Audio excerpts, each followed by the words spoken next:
어릴 적 그에게 한번 물어본 적이 있었다. 누구를 위해 불경을 외고 있는가 하고 그는 말했다. 전쟁에서 죽어간 이들을 위해서라고. 그곳에서 죽어간 전우들과 당시에는 적이었던 중국인들을 위해서라고. 아버지는 그 이상은 설명하지 않았고 나도 그 이상 묻지 않았다. 하루키의 에세이 고양이를 버리다는 이제까지의 에세이와는 달리 상당히 설명적이고 건조한 문체로 아버지의 흔적을 쫓아가며 국가가 행한 전쟁과 어쩔 수 없이 그 전쟁에 휘말려야 했던 개인의 이야기를 들려줍니다. 아버지의 부대가 중일전쟁 당시 난징 대학살의 현장에 가장 먼저 들어갔던 그 부대가 아니었을까 하는 생각에 하루키는 아버지의 군 연력을 조사해 보려고 결심하는 데까지 상당히 긴 시간이 걸렸다고 합니다. 딱 한 번 아버지는 내게 털어놓듯이 자신이 속했던 부대가 포로로 잡았던 중국군을 처형한 일이 있다고 말했다. 어떤 경위로 어떤 심정으로 그가 내게 그 일을 말했는지는 모르겠다. 꽤 옛날 일이어서 전후 사정은 불확실하고 기억은 고립되어 있다. 나는 그 당시 아직 초등학교 저학년이었다. 아버지는 그때의 처형 모습을 담담하게 이야기했다. 같은 부대의 동료가 처형을 집행하는 것을 그저 옆에서 보고 있었는지 또는 더 깊이 관여했었는지 그런 것까지는 잘 모른다. 내 기억이 흐려졌는지 아니면 아버지가 원래 모호하게 얘기했는지 이제 와서 확인할 방법은 없다. 어린 시절 아버지에게 들었던 일화와 매일 아침 전쟁에서 죽어간 이들을 위해 불경을 외는 아버지의 뒷모습을 보며 하루키는 은연중에 그렇게 확신해 버렸던 거겠죠. 아버지가 돌아가시고 시간이 흐른 뒤 더 이상은 피할 수 없다는 생각에 조사를 해보고 사실이 아니었다는 것을 알게 된 후 하루키는 마음을 누르는 무거운 돌이 벗겨진 감각이었다고 얘기합니다. 어쨌든 아버지의 그 회상은 군도로 사람의 목을 베는 유감스러운 광경은 말할 필요도 없이 어린 나의 마음에 강렬하게 뇌리에 남은 일이 되었다. 하나의 전경으로서, 다시 말하자면 하나의 유사 체험으로서, 바꿔 말하면 아버지의 마음에 오랫동안 무겁게 걸려 있었던 것을 현대적 용어를 빌리자면 트라우마를 자식인 내가 부분적으로 계승했다고 할 수 있을 것이다.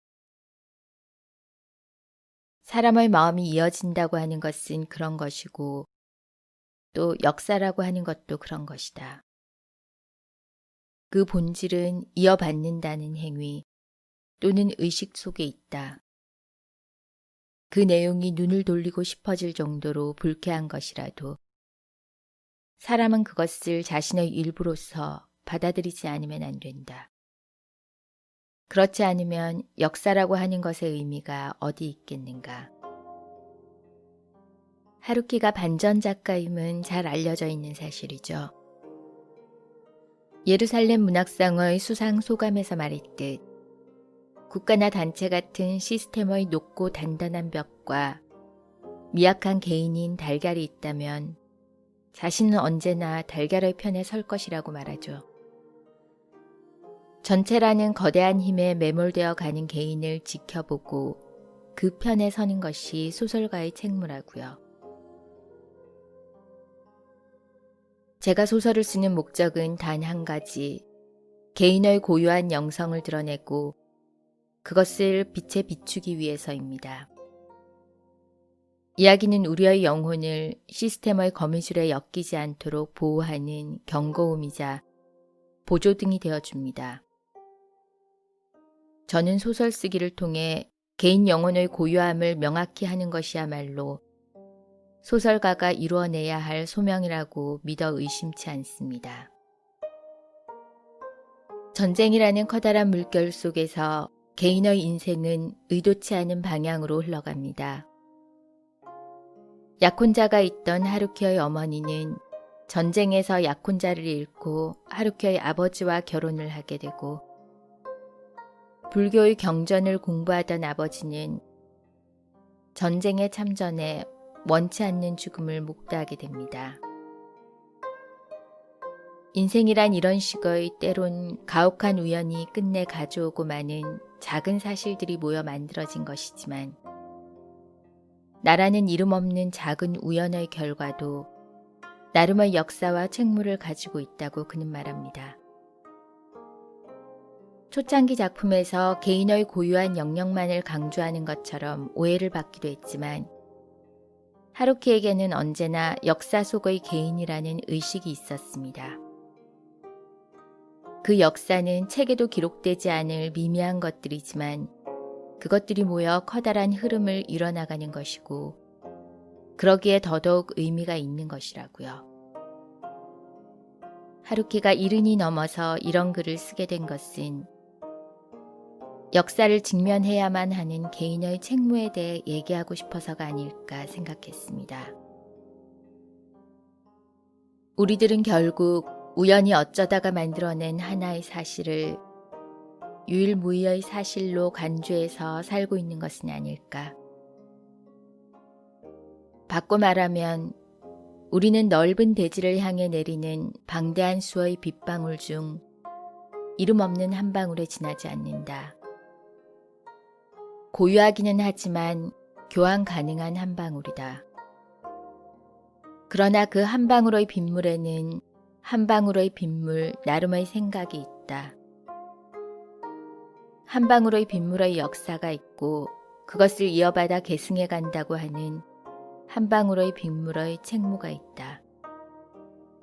우리는 그것을 잊어서는 안 될 것이다. 설령 그것이 어딘가에서 완전히 삼켜져 개체로서의 윤곽을 잃고 집합적인 무언가로 취한되어 사라져 간다고 해도, 아니, 오히려 이렇게 말할 수밖에 없을 것이다.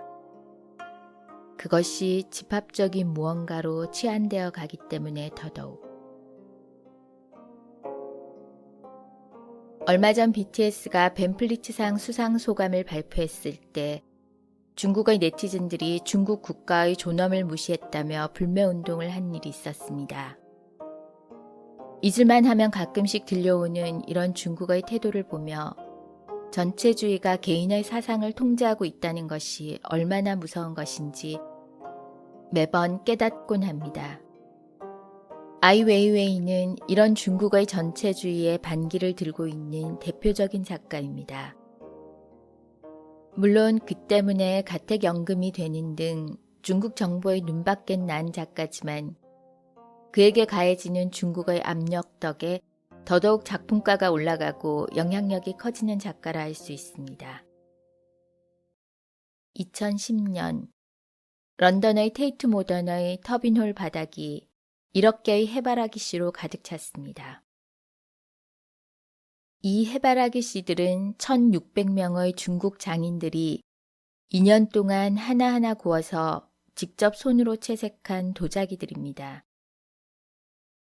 마오쩌둥이 인민들을 해바라기 씨에 비유하며 해바라기가 태양을 바라보듯 모든 중국 인민들이 자신을 바라봐야 한다는 말을 한 적이 있죠.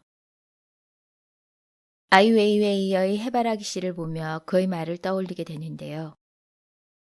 같은 듯 보이지만 1억 개 중 어느 하나 같은 것이 없는 고유한 해바라기 씨들.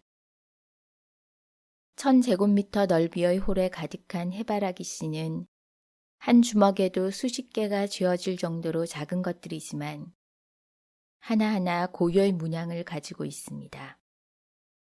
우리가 모두 다른 존재이듯이. 전시장을 가득 채운 해바라기 씨 위를 걸어가면 씨들이 부딪혀 자글자글 소리를 낸다. 중국 공산당의 대국 굴기에 동원돼 개인의 자유를 억압당하고 개인의 생각이 전체에 묻혀버리기는 했지만 조금씩 자신의 목소리를 내는 사람들은 여전히 존재합니다.